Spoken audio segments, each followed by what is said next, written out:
国家这一次呀，动真格的了，这600万人逃不掉了，转移财产罪加一等，就连儿女也会受到牵连。那么这到底是哪类人呢？这又到底是怎么回事呢？接下来我们来聊一下这个话题。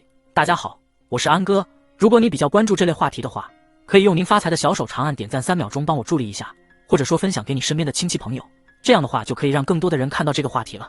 好了，我们直接进入主题。近年来呀，我们国家对于那些不守信用和这个拖欠债务的人呢，进行了越来越严厉的一个打击。尽管说老赖人数有所减少，但是仍然有一些人呢是目无法纪，铤而走险，不顾道义，为了自己私利呢从事这个违法行为。那么现在呢，我国有600万的这个老赖存在，尽管其中一些人对自己的行为是心知肚明的，但是仍然是冒险行事。那么针对这类人呢，法律采取了一系列的措施来加以约束。首先，如果他们名下有财产的话，法律会采取特殊手段将其划走，甚至呢查封和拍卖他们的房产和车辆。除此之外呢，法院还会实时监控这些人的账户，一旦发现资金转入，立即就会采取措施将他们给转移走。说到这个退休了怎么办？如果某些人已经退休了，那也得负起这个责任。对于这些老赖来说呢，他们的退休金、养老金都得全部用来还债。除此之外呢，国家还会限制老赖们的这个高额消费，就比如说这个坐火车呀、高铁、飞机，或者说入住一些星级酒店。那么这些对老赖来说呀，都已经成为一种奢望了。有些老赖呢，还想就是把这个财产转移到配偶或者说子女名下，但是很抱歉，一经这个相关部门查实，这些转移的财产呢，也会被强制的执行。如果还有一些失信被执行人心存侥幸，坚持赖账的话，那就准备好自己子女受到影响的一个后果了。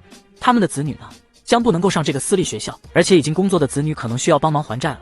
这就是现实。尽管这些老赖群体有着不道德的一个行为，但是他们肯定会关心就是孩子的这个未来的。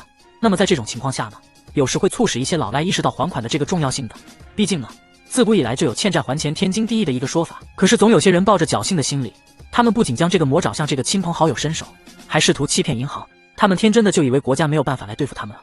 但是未来呢，国家将会加大对老赖的打击力度。所以说呢，现在希望这些欠钱的人尽快的还钱吧，不要再一错再错了。或许你一下子还不完，比如说借的亲戚朋友的钱，但是你可以跟人家商量嘛，可以慢慢的还。如果大家真的知道你是困难的，也是可以理解你的，但是总比当老赖寒了大家的心强呀。要知道人家借给你钱是出于好心帮助你，但是你却这样，那么你的名声就传出去了，没有一点的诚信，那么以后谁还敢借给你呢？你说是不是呢？不仅如此，成为老赖还会拖累自己的子女。想想现在的生活压力有多大呀，如果再因为你自己而影响到自己子女的这个生活，难道你忍心吗？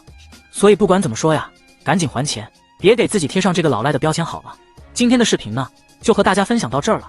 那么对于这件事你是怎么看的呢？欢迎评论区留言讨论。最后呢，祝福屏幕前的朋友们身体健康，事事顺心。我们下期再见，拜拜。